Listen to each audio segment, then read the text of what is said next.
All right, for lesson 4.3, I'm starting on page 91, and actually this will be a lesson video in and of itself because there's a little more to rotations.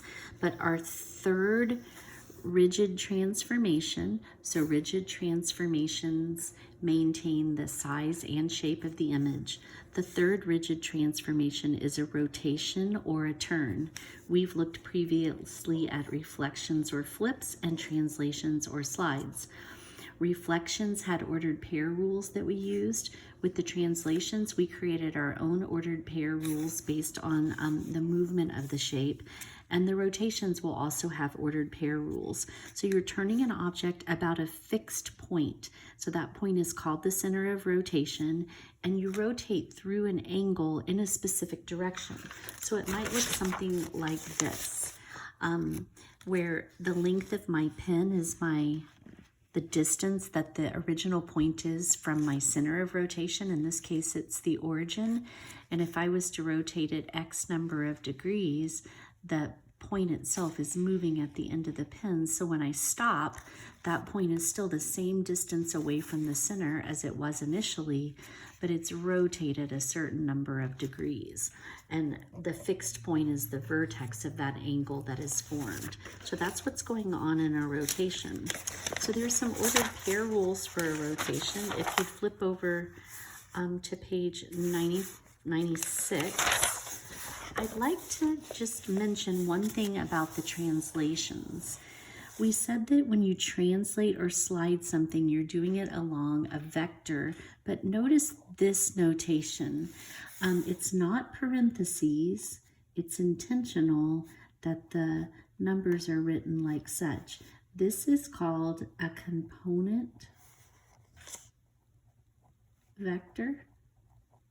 And it simply means that it's going to move right 7, and it will also move, in this case because it's positive, up 1. All that means in terms of the ordered pair rule is that every ordered pair in the pre-image, you'll add 7 to the x coordinate and you will add 1 to the y coordinate. That's what this notation means. I just wanted to mention that because it does come up in this particular lesson that starts on page 91, and I feel like it will come up later in the book. So that's all that means. But let's go ahead now and look at the angle of rotation. So a rotation is a function that moves every point of a pre-image through a specified angle and direction about a fixed point called the center of rotation. You can go clockwise or counterclockwise with respect to that rotation, but unless stated otherwise, all rotations are counterclockwise. So if it doesn't tell you which way to rotate, this is kind of our default direction. If you specifically rotate a point 90, 180, or 270 degrees counterclockwise about the origin, then we have these ordered pair rules that we can use down below.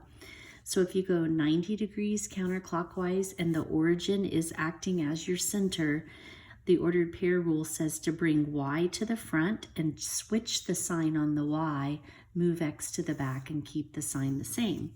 If you rotate 180, notice that the x and the y don't move, they simply become the opposite sign. And if you're going to go 270, you still switch them, but now it's x that changes signs as it goes to the back and y comes to the front and keeps the same sign. I just want to practice that a little bit because the rules all start to look the same. So on our other page over here, let's just quickly write what they were again. So if you're going 90, the original ordered pair is going to switch, and when we rotate 90, y comes to the front and changes signs, and x goes to the back and stays the same sign. If we rotate 180, the x and the y are just going to swap out the signs, so they become the opposite signs that you see. And when we rotate 270 on the original ordered pair, y and x change places, but it's the x that changes signs, not the y. So it will look like that. Okay, so let's go ahead and just look at this particular example. So we've been given a parallelogram, and we want to make sure that if we rotate it 180 degrees about the origin, that this is indeed the image that we will get. So notice that they're using the prime notation, so F moves to F prime and so on. So let's go ahead and see what happens. Well, remember that this is our ordered pair rule when we rotate 180 degrees. We simply want to take the original X and Y, and we're just going to switch the signs on them. So the original signs for the parallelogram were given to us for those 4 vertices. So F prime, instead of +2, +1, will become -2, -1. G prime, those were both positive, so they'll both be negative. On H, the original y coordinate was negative, so it'll become positive, and the x coordinate will switch to a negative, change the signs, and this will be a -1 followed by a +3. So if we come up and check those points, -2, -1 is where F prime ended up. G prime is at -7, -1. H prime is at -6, +3, and J prime is at -1, +3. That all checked out. And notice that it has been spun or rotated 180 degrees. Let me see if this is worth my while to do this really quick. But I'm going to trace this original shape just so you can see at least a little bit. And I didn't do the world's best job tracing that because those should be running parallel to each other. There we go. All right, the original shape, this was F and G, H and J. And if I take that shape and I'm not sure if this illustration is even worth my time, but if I take it and I attach, say, F to the end of my pen, and we're going to rotate 180 degrees using the origin as the center, as we spin this, it's going to move in this direction as we keep spinning, and F follows along until it ends up like such. And notice now F is standing on its head, so that's F prime. G has become G prime, H is H prime, and that is the, must be the J that I accidentally ripped off to become J prime. But if I spin it back around, it ends up oriented like such, okay? So it's almost like the hand of a clock, and it's grabbing it and dragging it as it moves and spinning it around. I don't know if that was a good visual. Okay, let's go ahead over here on page 99, and I'm going to do all of the odd problems down this page. So this is a quick summary. Remember, all of these are rigid transformations. They're going to maintain the shape and the size. So we see a girl looking in the mirror. That's an example of a reflection, and the mirror is acting as the line of reflection. In this case, someone is turning a doorknob, so that's going to be the rotation. What I'd like you to notice here is that this triangle is oriented exactly the same. The shortest side is still down on the bottom, so the only way to do that is to grab it and just slide it exactly as it is. We're not going to flip it over or spin it around and change the orientation. So this is a translation or a slide.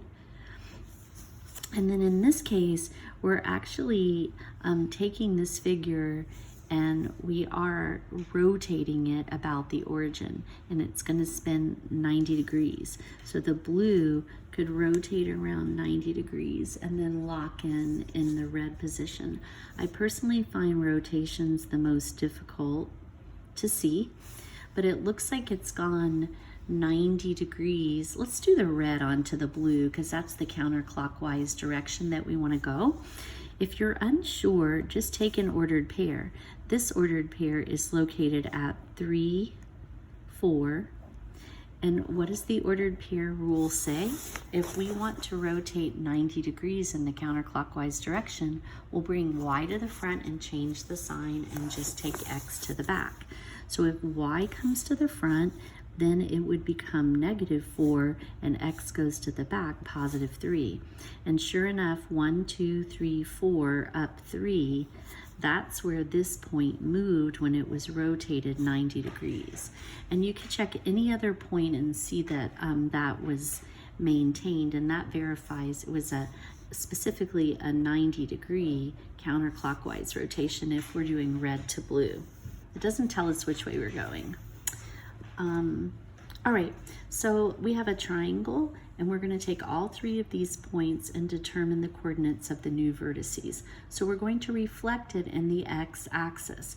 Well, remember, when you reflect in the x-axis, x stays put, and it's going to be folded over the horizontal line, so it's the vertical coordinate that's going to change. So a prime, x stays the same, y changes, but y is 0, so we won't see a change in y.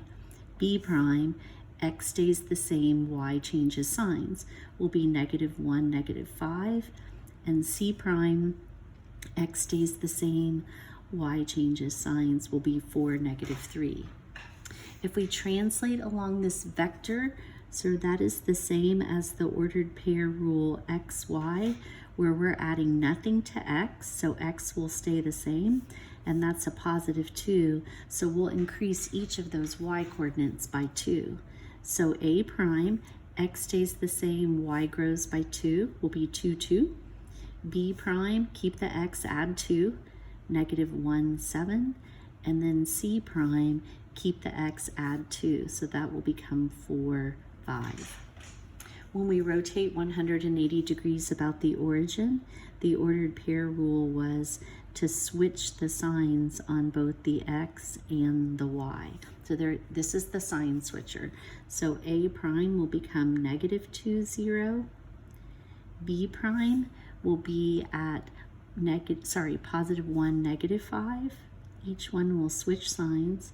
And C prime will be, they'll both become negative since they're both positive, -4, -3.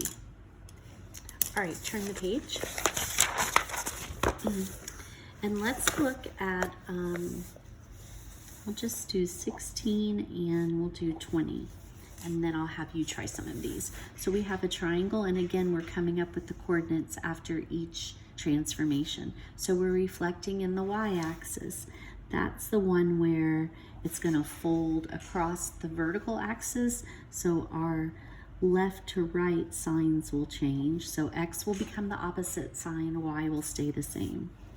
All right, so D prime will become -4, -1, because y is staying the same. E prime will be -5, 2, and F prime is -1, 2. All right, what about a 270-degree counterclockwise rotation? Well, remember, that's one of the ordered pairs that we just came up with, ordered pair rules. We're going to switch them, and the x is going to change signs. So we'll trade places. Y comes to the front and keeps the same sign. X goes to the back and switches signs. So D prime, x will go to the back and become -4 in the y position. Y comes to the front and stays -1. E prime, only the x is changing signs, so the 5 will be negative when we push it back. And F prime, only the x is changing signs, so the 1 will be negative when we push it back, and 2 will come to the front.